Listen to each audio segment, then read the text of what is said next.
Welcome to my YouTube channel world literature. आज जो topic discuss करने वाले हैं वो है impart not esoteric truth to fools by Lal Ded. हम लाल दीद की वर्क्स को जो है वो डिस्कस कर रहे हैं। आज जो है वो हमारी सेकंड वर्क है जिसका टाइटल है impart not esoteric truth to fools. इससे पहले जो है वो हमने लाल दीद की फर्स्ट वर्क को डिस्कस किया था जिसका टाइटल था माई गुरु gave me but one precept.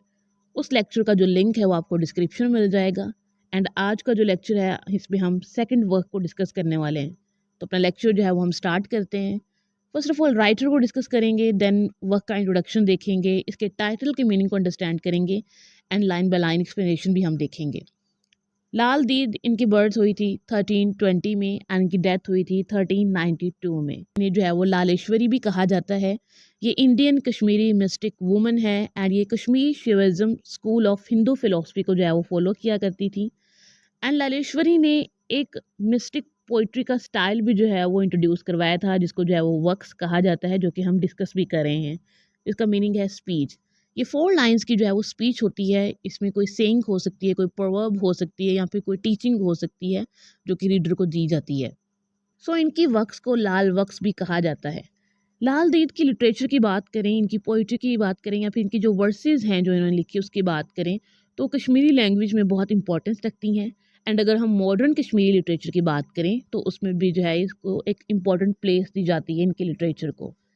Further जो है वो हम लाल दीद की अगर पर्सनल लाइफ की बात करें तो इनकी जो मैरिज है वो 12 इयर्स की एज में हुई थी एंड 24 इयर्स की एज में इन्होंने अपने हस्बैंड को छोड़ दिया था क्योंकि ये एक बैड मैरिज में जो है वो नहीं रहना चाहती थी। उसके बाद जो है ये स्पिरिचुअलिटी की तरफ आ गई। इन्होंने अपनी स्पिरिचुअल जो जर्नी है उसको स्टार्ट किया एंड शिवित गुरु सीधा श्रीकंता की ये स्टूडेंट बन गई। अब जब ये अपनी रिलीजियस लाइफ को स्टार्ट करती हैं तो उस टाइम पे फिर ये वर्क्स लिखना शुरू करती हैं, रिलीजियस पोइट्री लिखती हैं, स्पिरिचुअल पोइट्री लिखती हैं। जो टाइटल है इसको डिस्कस करते हैं कि इसका मीनिंग क्या है। Impart not esoteric truth to fools. Actually में ये जो एक प्रोवर्ब है, ये जो लाइन है, ये जो वर्स है, ये एक क्वेश्चन है जिसमें जो राइटर हैं, जो लाल दीद हैं, वो कहना चाहती हैं कि जो कॉम्प्लेक्स नॉलेज होता है या फिर जो स्पिरिचुअल नॉलेज होता है वो हर किसी को देने का नहीं होता है। मीन्स कि हर कोई जो है वो स्पिरिचुअल नॉलेज जो है वो अंडरस्टैंड नहीं कर सकता है, उसका जो नॉलेज है वो नहीं ले सकता है। मीन्स कि हर किसी की जो मेंटल कैपेबिलिटी है वो डिफरेंट होती है। तो ऐसे लोग जो कि स्पिरिचुअल नॉलेज को नहीं समझ सकते हैं, स्पिरिचुअलिटी को नहीं समझ सकते हैं, गॉड को अंडरस्टैंड नहीं कर सकते हैं, तो उनके ऊपर अपने वर्ड्स को जो है वो वेस्ट ना करो। उनको जो है ना ये चीज़ें मत बताओ जो समझ ना सकें। लाल दीद कहना चाह रही हैं कि लेस इंटेलिजेंट लोगों को जो है वो स्पिरिचुअल नॉलेज ना दें जो कि उसे अंडरस्टैंड नहीं कर सकते हैं। और अगर आप उन्हें नॉलेज दे भी देंगे तो वो उन्हें जो है वो मिसअंडरस्टूड करेंगे। जब मिसअंडरस्टूड करेंगे तो क्या होगा, मिस्टेक्स होंगी, क्योंकि उनके पास तो इतनी मेंटल कैपेबिलिटी ही नहीं है कि वो स्पिरिचुअल नॉलेज को अंडरस्टैंड कर सकें, गॉड की बातों को जो है वो अंडरस्टैंड कर सकें। सो नॉलेज उसी के साथ शेयर करना चाहिए जो कि उसकी वैल्यू को समझता हो, जो कि उस चीज़ को समझता हो। फूल के सामने, लेस इंटेलिजेंट के सामने जो है ना वो ऐसी चीज़ें नहीं रखनी चाहिए। ऐसा नॉलेज जो है वो उसके साथ शेयर नहीं करना चाहिए जिसे वो समझ ना सके या फिर मिस इंटरप्रेट करे। अब टाइटल में एक वर्ड दिया गया है एसोटेरिक ट्रूथ।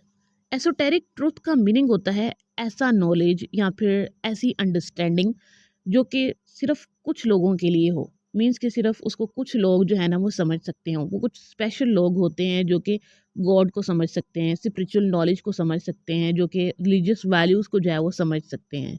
इसके अलावा जो फूल्स हैं, लेस इंटेलिजेंट हैं, वो इस चीज़ को जो है वो नहीं समझ सकते हैं।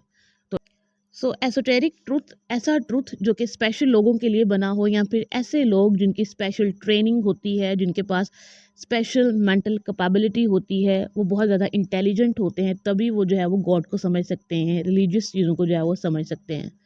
अब जो है वो हम वर्क की लाइन बाय लाइन एक्सप्लेनेशन जो है वो स्टार्ट करते हैं। फर्स्ट लाइन है जिसमें लाल दीद कहती हैं impart not esoteric truth to fools. कि जो एसोटेरिक ट्रूथ है, जो स्पेशल नॉलेज है, वो हर किसी को मत दो। मीन्स कि जो लेस इंटेलिजेंट लोग हैं उन तक जो है वो नॉलेज शेयर ना करो। क्यों? Nor on molasses feed and S. और ना ही जो न्यूट्रन एलिमेंट्स हैं या फिर कोई हेल्दी चीज़ है वो डंकीज को दो, क्योंकि डंकीज को जो है वो ये समझ नहीं आएगा कि उनके लिए हेल्दी क्या है और अनहेल्दी क्या है। नेक्स्ट लाइन में लाल दी जो है वो एग्रीकल्चर की एग्जांपल देती हैं और कहती हैं do not so seed in Sandy beds, कि जो सैंडी एरिया है, ऐसा लैंड जो कि सैंडी है, जो कि फर्टाइल नहीं है, वहाँ पे जो है ना वो बीज ना बो, क्योंकि उसका आपको कोई जो है वो बेनिफिट नहीं होने वाला है, क्योंकि वहाँ से जो है वो कोई भी क्रॉप्स जो है वो आप नहीं ले सकते हो, वहाँ पे आप जो है वो फार्मिंग नहीं कर सकते हो।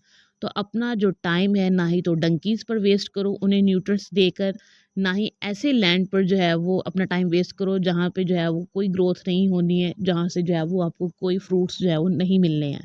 एंड लास्ट लाइन है इसमें लाल दीद कहती हैं nor waste your oil on cakes of brand, कि अपना जो प्रीकियस ऑयल है उसे वेस्ट ना करो किस पे, cakes of brand. Cakes of brand जो कि वर्थलेस चीज़ है, यूजलेस चीज़ है, मीन्स के अपना इंपॉर्टेंट नॉलेज जो है ना वो किसी पे भी शेयर ना करो, अपना टाइम जो है वो ऐसे लोगों पर शेयर ना करें जो कि फूल्स हैं, जो कि आपकी बातों को अंडरस्टैंड नहीं कर सकते हैं, स्पिरिचुअलिटी को अंडरस्टैंड नहीं कर सकते हैं, स्पिरिचुअल नॉलेज को अंडरस्टैंड नहीं कर सकते हैं, जो गॉड को जो है वो अंडरस्टैंड नहीं कर सकते हैं। एंड इसी के साथ ये जो पोएम है वो एंड हो जाती है। तो इस पोएम में लाल दी जो है वो हमें डिफरेंट एग्जांपल्स देती हैं। वो सबसे पहले तो कहती हैं कि फूल्स को जो है वो ऐसा नॉलेज ना दो जो वो समझ ना सकें, जिसको जो है वो मिस इंटरप्रेट करें। सेकेंड लाइन में वो कहती हैं कि जो डंकीज़ हैं उन्हें जो है वो न्यूट्रिएंट्स का क्या पता, तो इसलिए उन्हें न्यूट्रिएंट्स मत दो।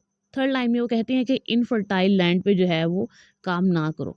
एंड फोर्थ लाइन पे वो कहती हैं कि जो केक्स ऑफ ब्रांड हैं, जो कि वर्थलेस हैं, वैल्यूलेस हैं, तो उन पे अपना जो ऑयल है वो वेस्ट ना करो। तो ये 4 एग्जांपल्स दे के वो रीडर को समझाना चाह रही हैं कि जो आपको जो है वो नॉलेज शेयर करने से पहले देखना चाहिए, सोचना चाहिए कि जिसके साथ आप नॉलेज शेयर कर रहे हैं वो इस नॉलेज के लायक है भी कि नहीं, क्या वो इसको अंडरस्टैंड कर सकता है। अगर वो उस नॉलेज को अंडरस्टैंड नहीं कर सकता है तो आप जस्ट अपना टाइम वेस्ट कर रहे हैं, और आपको अपना टाइम जो है वेस्ट नहीं करना चाहिए। फॉर एग्जाम्पल, एक ह्यूमन बींग है वो रिलीजियस नहीं है, पर जो दूसरा ह्यूमन बींग है वो बहुत ज़्यादा रिलीजियस है। और एक इंसान जो है वो लॉजिक पे बिलीव करता है और दूसरा जो है वो अपनी रिलीजियस वैल्यूज़ को जो है वो इम्पोर्टेंस देता है, और हर बात को जो है ना वो अपनी रिलीजियस वैल्यूज़ से रिलेट करता है। तो आप लॉजिक वाले इंसान को जो है ना वो कभी भी ये बात समझा नहीं सकते हैं कि जो रिलीजियस वैल्यूज़ हैं उनकी क्या इंपॉर्टेंस है, वो किस तरह से ट्रुथ पे जो है वो बेस करती हैं। आज के लेक्चर में बस इतना ही। आई होप कि यहाँ तक ये जो पॉइंट है वो आपको समझ आई होगी। वीडियो को लाइक और शेयर और चैनल को ज़रूर सब्सक्राइब कीजिएगा। Thanks for watching my channel.